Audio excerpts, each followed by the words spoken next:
Hello students, welcome to today's class. Today we are going to discuss a very important topic related to the beginning of agriculture and the domestication of plants and animals in different parts of the world. We study this topic under the title Neolithic Revolution. We will be looking in today's topic at some of the very important features which characterized the Neolithic ages as the Neolithic Revolution. After going through this lecture, you will be able to understand the meaning and the concept of Neolithic Revolution. You will be able to understand also various features of the Neolithic period which characterized this as the Neolithic Revolution. You will also have an idea of the beginnings of food production, sedentary lifestyle, social life and the development of certain crafts during the Neolithic times. John Lubbock, one of the very important archaeologists, uses the term Neolithic in 1865 to distinguish the Neolithic period from the Old Stone Age or the Paleolithic period. Neolithic is derived etymologically from the Greek terms neo, which means new, and lithos, which means stone.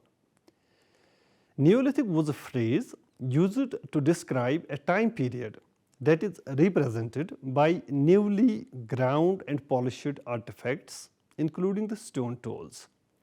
It has been established that the word refers to much more than the adoption of new tools and includes a shift in the way that hunter-gatherers now lived. Increased population and settlement size, domestication of plants and animals, almost entire reliance on agriculture, usage of pottery and weaving techniques, and development of larger social and cultural life are some of the characteristic features of the Neolithic period. In his book, Man Makes Himself, which was published in the year 1936, Gordon Childe popularized the phrase Neolithic Revolution to emphasize the revolutionary nature of the world's first farmers. He claimed that the time period that followed the severe climatic catastrophe of the early Holocene transformed mankind into active collaborations with nature rather than its parasites. However, recent studies have demonstrated that climate change was neither an abrupt nor severe. Temperatures gradually increased after the last glaciation period. Finally, a gradual warming of the climate began some 10,000 years ago. Although not a catastrophe, climatic change nonetheless had a significant influence on the patterns of existence. When used to describe the transformation, the word revolution has drawn criticism from certain scholars. The advent of agriculture and stock raising, which means animal husbandry, however, had such a significant impact on the social and economic structure of human groups that the term revolution has been used to describe its effects. Food production was, in Childe's opinion, the second greatest economic revolution in the history of human civilizations after the discovery of fire. There was now a chance that communities may save a surplus for later use. It might be swapped, utilized in times of need and support a greater population. It should be kept in mind that not all early agricultural communities could rely on a food surplus. Additionally, rather than signifying a quick rate of change, the Neolithic way of life is now more commonly linked with a lengthy period of development. Now we will be talking about the changes which basically happened in the subsistence strategies of the Neolithic cultures. Changes in nutrition were among the first effects of the Neolithic lifestyle. Meat was a staple of the Paleolithic diet, but by the Mesolithic period, a wider variety of foods were consumed.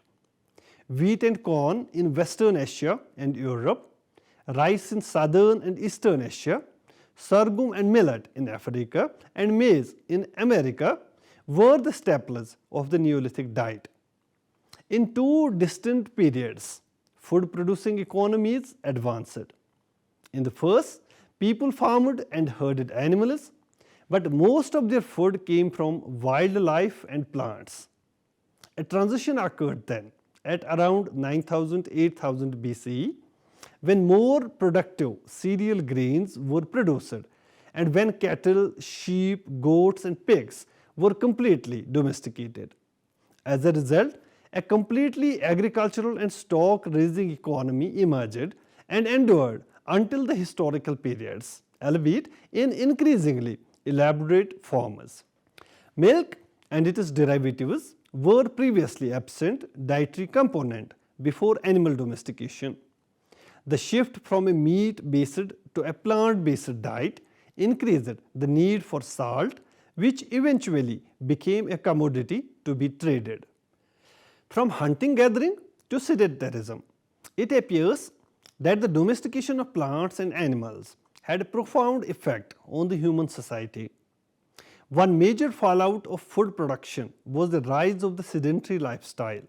In the past, it was believed that the presence of artifacts like flint sickles, blades, querns, and amenities like storage jars indicated that an area had been permanently settled. According to the historical records, there were towns in which no one farmed or used such technology. Camp-like homes were common among Upper Paleolithic and the Mesolithic hunters and gatherers who followed an annual migration cycle and engaged in seasonal nomadism. Malaha, which is located in the northern Israel, inhabited around 11,000 BP. Second is Tel Mureybit, which is in Syria, and Subairbid, which is in Turkey. All these were early Neolithic settlements that relied heavily on the acquisition of wild food. Over time, population demographies shifted. Numerous people were affected by the spread of the Neolithic lifestyle. Without any kind of solid data or statistics, it is safe to assume that populations were growing. The Neolithic period witnessed dramatic expansion in the size and quantity of villages and graves throughout nearly all Neolithic cultures. Multiple periods of habitation have been uncovered at the same sites during excavations in Cairo, Jericho and Jarmo, as well as on the Mediterranean islands of Crete and Cyprus. As a result, the area around the location had expanded and mounds had been created. The Neolithic settlement of Jarmo, which dates back over 7,000 years, covered an area of around 3 to 4 acres. It was a collection of roughly 24 mud brick homes. These were likely maintained and reconstructed in the same location to save land resources and prevent flooding. Villages with mud plastered walls like those in Jarmo and pavements of limestone cobbles and stone walls like those in Sayano provide clues to a very complex village network including around 150 people. There are two distinct sorts of communities in Bedha, which is in Jordan. Semi-subterranean circular houses of up to 4 meters in diameter and built with stone walls date to the Neolithic era, which can be easily distinguished from the Natufian open-air villages that had living floors with post holes and sunken hearths that imply a transient habitation. Çatalhöyük, a 32-acre Neolithic village occupied between 8,000 and 7,000 years ago, is located in Turkey. A large number of dwellings employing sun-dried bricks of uniform dimensions were constructed there. In addition to the walls, mud bricks were used for house foundations. The dwellings followed a standard rectangular plan and each included a tiny storage space also. 9,000 years ago, when the Neolithic period began in Europe, especially in Greece or the Aegean area, or around 2000 years after it had begun in Anatolia, most structures were composed of sun-dried bricks, wood and wattle and daub. Yangshao culture settlements in the China's Henan province date back to between 7100 years and 4900 BCE. Sedentary lifestyle prevailed there and communities spread to larger areas. Moats became a protective feature of several towns. Both semi-subterranean and above-ground dwellings were constructed of wood. The Yangshao culture of China, as evidenced by its ruins, had advanced to a high degree of expertise in the art of construction techniques. So far as the Indian subcontinent is concerned, Mehergarh, which is located in the Balochistan area, is one of the noteworthy settlements of the Neolithic period. Now coming to the tools and implements which were manufactured by the people during the Neolithic period.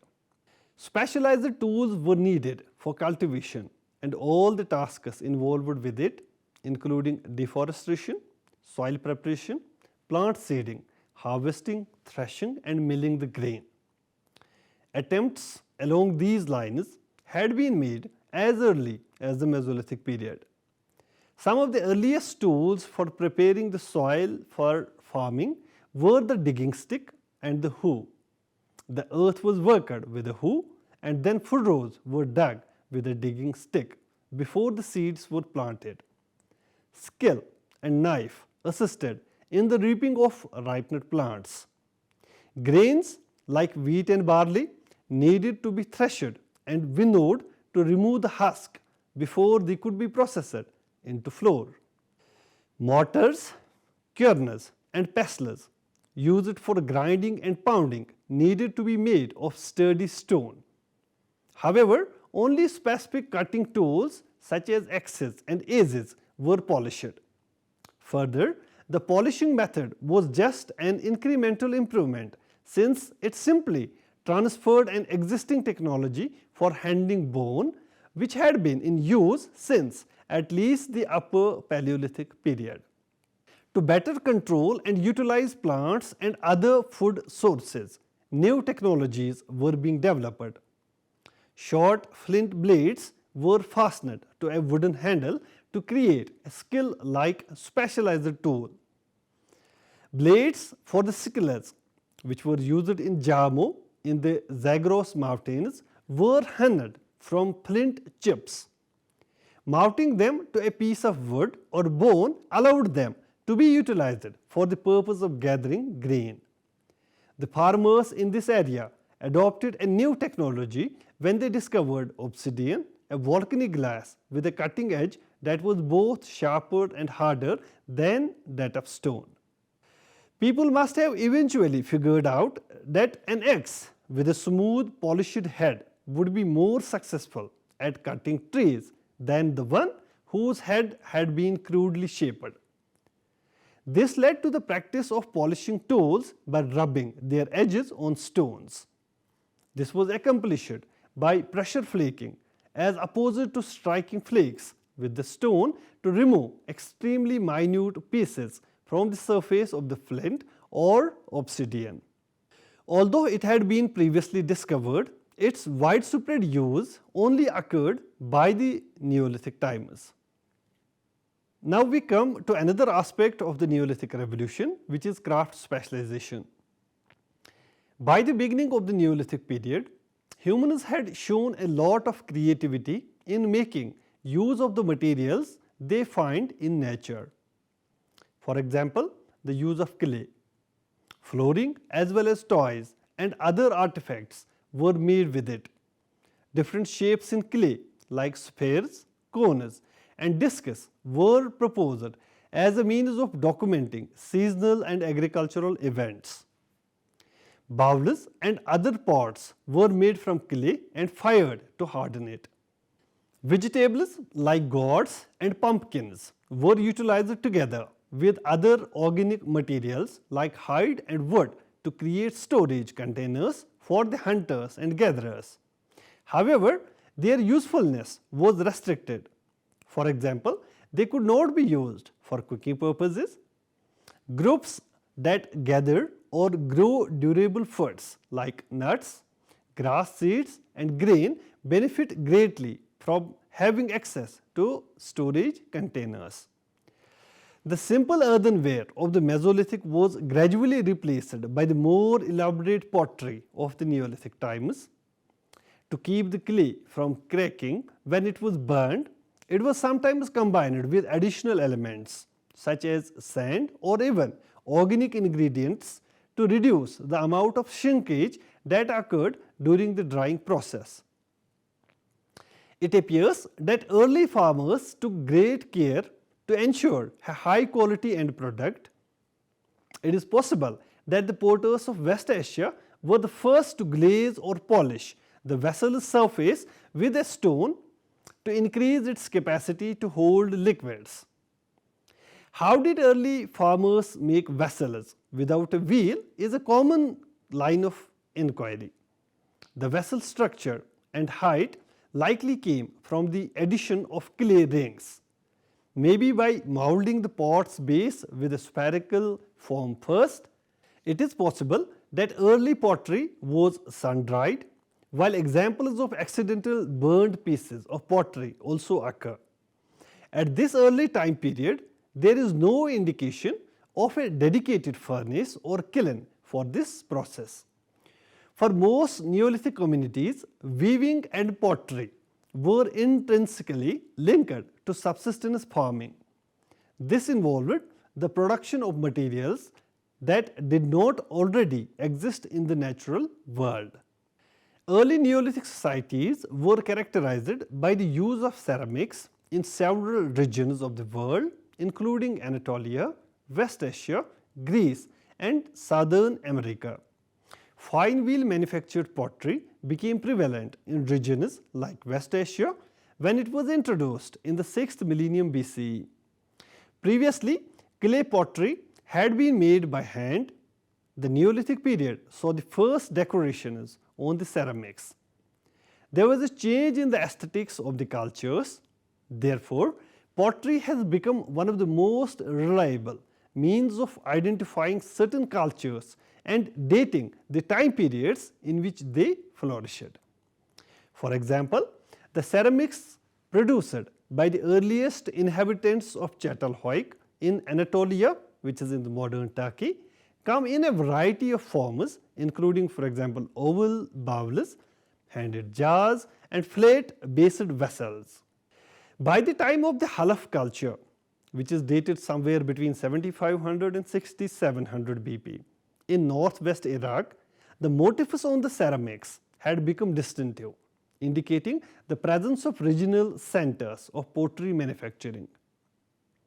Kilns found in close proximity to settlements in the Yangzhou culture of the Henan province of China, which dates back to between 7100 and 4900 years ago, attests to the human ability to fire pottery at extremely high temperatures, allowing them to create redware and handmade pottery such as bowls, jars and even tripods. Now we will be talking about different exchange networks and trading patterns which worked during the Neolithic times. Early farmers and hunter-gatherers relied on one another for trade and transportation of the livestock to and from seasonal grazing grounds. Unique gems were also traded for extra grain or other non-perishables. Daggers, scrapers, firestones and knives were all crafted from obsidian and flint in the Neolithic community of Çatalhöyük. Historically, obsidian was mined mostly in the areas of recent volcanic activity such as parts of Italy, some islands in the Aegean Sea, the Taurus mountains in the modern day Turkey and Armenia. The fact that the substance may be found hundreds of kilometers distant from where it originated suggests that it is actively traded. The glassy lumps or cores of obsidian were used as currency some 10,000 years ago. Although farmers in Jericho, located some 500 miles from Anatolia, a major producer of obsidian, they relied mainly on flint, but those in Jarmo, they relied nearly entirely on obsidian. One can attribute its acquisition via routes through the Zagros mountains. Farmers in West Asia and the Mediterranean traded flint for stupendous shells, an ornamental mussel found in the Mediterranean, and other valuables like jadeite and greenstone. Exchange of such items not only represents an increase in commercial interaction between previously isolated regions, but also serves to promote and develop social relationships among people. As a result, no Neolithic settlement could have survived without outside help. Luxury goods were also traded for necessities like as cereals, wildlife and even forest products. Now we will be talking about the social formations during the Neolithic times. From what has been said so far, it should be clear that small modifications in the social structure supported the transition from the hunting and gathering to more planned food collection techniques. The villages that sprung up as a result of early agricultural techniques might have been inhabited either by families or by mixed gender labor groups. The early farmers of the agricultural revolution need a more organized social structure than their hunter-gatherer forebears. As a result, Neolithic communities engaged in a greater variety of commercial pursuits. Agriculture, livestock raising, pottery production, weaving, stone and metal work, carpentry, etc. all required a division of labor between the genders and social classes in the Neolithic settlements. According to Gordon Child's research, women did much of the work involved in the development of systems for cultivating plants.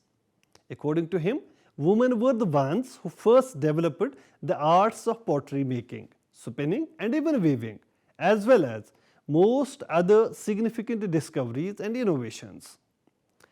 Recent research has shown that it does not really matter if men or women are credited with agricultural innovation in a given location.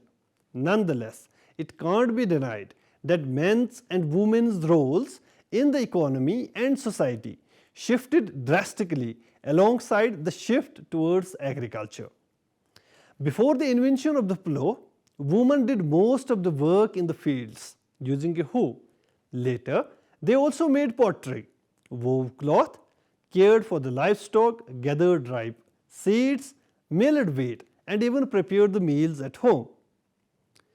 The presence of individual storage bins as compared with common granaries or storage pits seen in villages with circular huts indicates the importance of families as a social unit.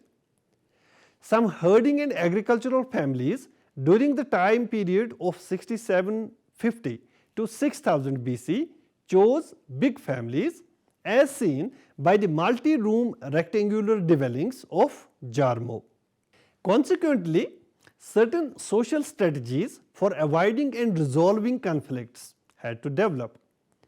The hunter-gatherers, whose family relationships are more fluid, may have dealt with interpersonal problems and competitiveness by traveling in smaller groupings. Now, coming towards another aspect of the Neolithic Revolution, we will be discussing about the belief systems that were prevalent during the Neolithic times. For the Neolithic society to function smoothly, its members needed to adhere to a set of norms that were widely recognized in both the agricultural sector and the social network that supported it.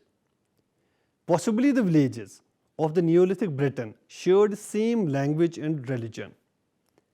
The early farmers' worldview or set of beliefs was informed by the natural setting in which they lived. It is interesting to note that the transition to agriculture coincided with a renewed interest in the reproductive or procreative abilities of plants, animals, and even humans, much like the interrelationship between the hunting-gathering economy of the Paleolithic and the symbolic representation of animals in the cave art of the Upper Paleolithic times.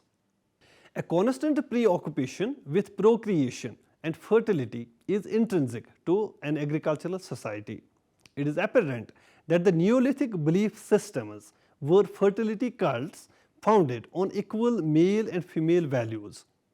Female figurines made of clay, stone, or bone have been discovered in the majority of the Neolithic cultures. Mother goddess cults of the ensuing era trace their lineage back to them. These rituals imply that the ground from whose womb the grain emerges is a female entity, amenable to being swayed by offerings of praise and obeisance. Representations of the phallus, often made of clay or similar materials, are used to symbolize the male partner in fertilization. Religion and rituals were important to the way of life in these communities. As time went on, burial rituals were more elaborate than those practiced in the Paleolithic societies. Dead bodies with their heads cut off were buried at Jericho and Ain Ghazal in Jordan, often buried beneath the floors of homes. Evidence from excavations suggests that early farmers had faith in an afterlife. An integral aspect of their societies revolved upon the worship of the dead. Both individual graves and communal tombs were used in the Neolithic funerals. Burial customs shifted as social strata in Neolithic communities became separated according to status and authority. Megalithic tombs in Europe are a good example of a more sophisticated type of burial, one that may have been reserved for a select group of elites who held positions of power in ancient cultures. Like burial practices, grave goods were also simple in the early Neolithic times. From the above discussion about the characteristic features of the Neolithic period, it becomes very clear now that the transition from the food gathering style of living to the food producing system, along with the sedentary lifestyle and beginning of the craft production, were some of the tempting developments that led Very Gordon Childe, a very important archaeologist, to label these significant developments in the human lives as Neolithic Revolution. The usage of the term is apt, as on one hand there were considerable changes seen in the overall development of human cultures like domestication of plants and animals, development of villages and crafts, which were absent in the Paleolithic and the Mesolithic stages of human development. On the other hand, the changes that took place during the Neolithic times were so abrupt and quick that it revolutionized the human societies within a very short span of time, hence the usage of the term revolution. So this is all what we have to understand under the title Neolithic Revolution. I hope you have enjoyed this lecture. Thank you so much.